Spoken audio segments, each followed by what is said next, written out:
आप सभी व्यूअर को मेरा नमस्कार, आदाब एवं सत श्री अकाल। मैं डॉक्टर विजय वर्मा और आप देख रहे हैं आपका अपना चैनल वेट हेल्थ केयर।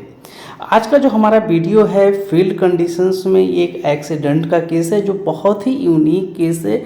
इस केस को देख करके आप बहुत कुछ सीख सकते हैं, क्योंकि इसमें जो इससे पहले के लोगों ने इलाज किया है उसमें बहुत सारी गलतियाँ किया है।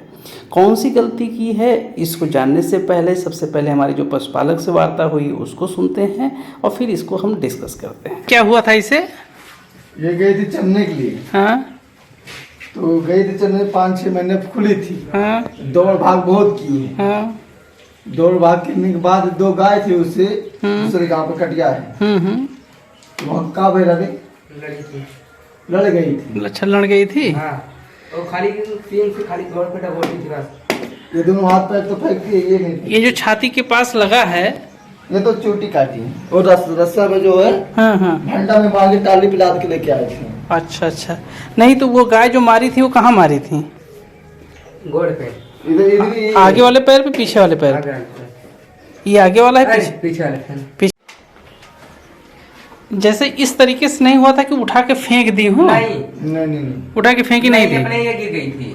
अच्छा, जैसे सर से मारी होगी ये तुरंत गिर पड़ी। ये अपने गिर गई थी। अच्छा, तो जब गिर पड़ी थी तो उसके बाद उठ पाई थी कि नहीं उठ पाई थी? नहीं उठ पाई थी, खाली गोड़ से सीन से खाली बोटी थी।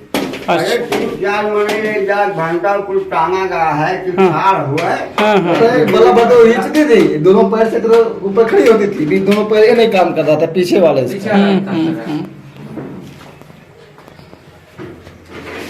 का पेट में बच्चा है? नहीं बच्चा बच्चा हो। अच्छा, ये हिसाब नहीं। कितना दिन पहले बच्चा दे है? अरे तो अरे बियाह नहीं मांगो।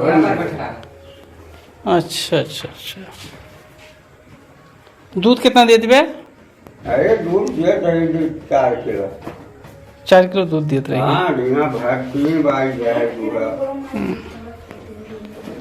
न खाना न बांध रहा था। सर उठा दिया था कि नहीं? सब उठा लेती, खाली पीछे वाला गोड़ नहीं उठा पाती है। अच्छा, पीछे वाला पैर उठा भी नहीं पाती है, मार भी नहीं पाती होगी कुछ?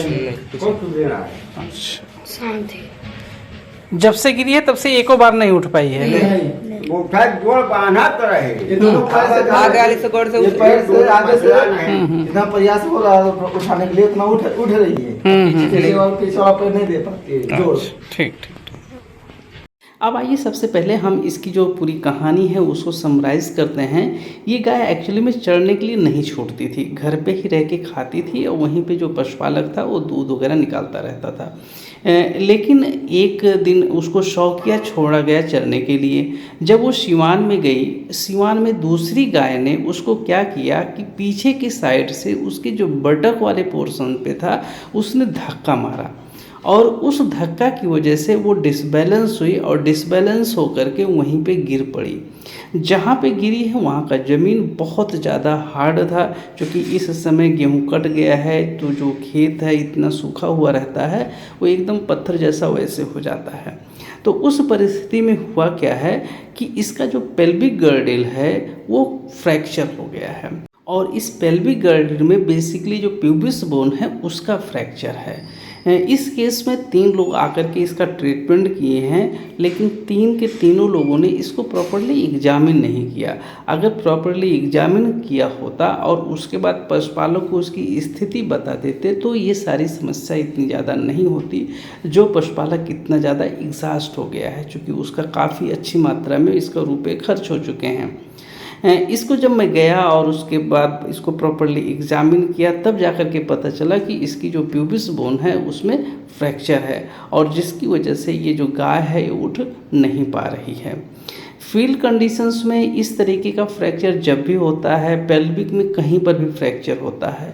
सामान्य तौर पे ऐसे फ्रैक्चर्स आपको देखने को मिलते हैं कि जब कोई गाय या भैंस होती है उसको क्रॉस कराने के लिए जो नेचुरल सर्विस होता है, जब उसको कराने के लिए सांड या भैंसे के पास ले जाते हैं तो माउंटिंग के दौरान ये सी घटनाएं घट जाती हैं। फील्ड कंडीशंस में इतनी आसानी से ऐसी नहीं होती हैं, लेकिन इसमें हो क्यों गया उसका भी एक कारण है।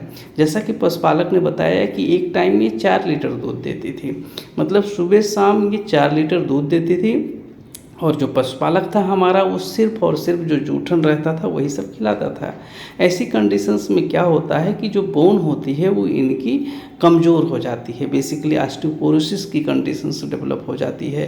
क्योंकि अगर कोई भी हमारी गाय है अगर ज़्यादा मात्रा में दूध दे रही है और उसके सापेक्ष उसको न्यूट्रिशन या कैल्शियम नहीं मिलता है तो वो क्या लेगी, वो जो मसल्स है और जो बोन है वहीं से वो सप्लीमेंट को लेगी और मिल्क का फॉर्मेशन करेगी। और यही इस घटना में हुआ है कि इस गाय जो कि दूध अच्छी खासी मात्रा में दे रही थी और उसके सापेक्ष इसको न्यूट्रिशंस नहीं मिला, जिसकी वजह से इसकी जो बोन थी वो कमज़ोर हो गई और इसीलिए एक छोटी सी घटना, एक छोटा सा एक्सीडेंट की वजह से इसका पेल्विक बोन फ्रैक्चर हो गया।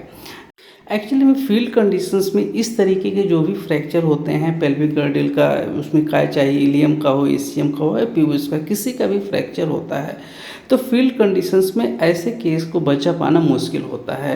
क्योंकि इस परिस्थिति में जो पशु होता है वो एक जगह पे बैठा नहीं रहता है, एक जगह पे फिक्स नहीं रहेगा और जब तक एक जगह उसको फिक्स नहीं कर मिलेगा जो बोन के जोड़ने की प्रोसेस होती है वो प्रॉपर नहीं हो पाती है। और साथ में जितना समय लेना चाहिए, जितना समय लगता है इस हड्डी को जोड़ने में, उतना समय तक ये हमारा पशु शांति से लेट नहीं सकता है। इसलिए ऐसे केस में उस पशु का मरना एकदम से निश्चित होता है। ऐसे केस फील्ड कंडीशंस में मिलने पे आपको क्या करना चाहिए, आप बेसिकली या सिंपली सिर्फ और सिर्फ पेन किलर लगाएं और मल्टीविटामिन दें जब तक वो जीवित रहे। और उसके बाद इस केस में आपको 0% रिजल्ट मिलने की संभावना होती है। इसलिए जब इस केस को मैंने एग्जामिन किया और पशुपालक को बताया कि अब चाचा इस केस में कुछ नहीं किया जा सकता है, इसकी आप अच्छे से सेवा करें, जो कुछ खिला पाएँ उसको खिलाएं, बाकी ये 1 हफ्ता के अंदर ये ख़त्म हो जाएगी। क्योंकि होता क्या है कि इस कंडीशंस में वो सही से खा भी नहीं पाती है और चूँकि बैठेगी नहीं तो खाएगी नहीं और खाएगी नहीं तो धीरे धीरे जो भी रूमिनल कंटेंट होता है वो सड़ने लगता है और जिसकी वजह से फिर ब्लड की कंडीशंस डेवलप होती है और लास्ट में वो एस्फैक्सिया की वजह से उसकी बेसिकली डेथ हो जाती है। एक्चुअली में इस केस में जब जिस दिन मैं इलाज करने के लिए गया था उसके 2 दिन के बाद इस गाय की मौत हो गई है, जैसा कि पशुपालक ने हमें फ़ोन करके बताया।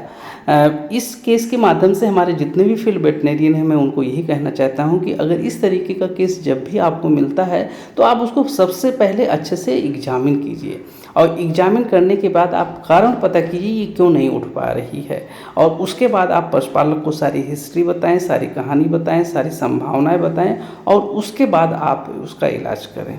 इसी के साथ हम अपनी वाणी को विराम देते हैं। मिलते हैं किसी और दिन किसी और केस के साथ। तब तक के लिए आप सभी व्यूअर का बहुत बहुत धन्यवाद। जय हिंद, जय भारत।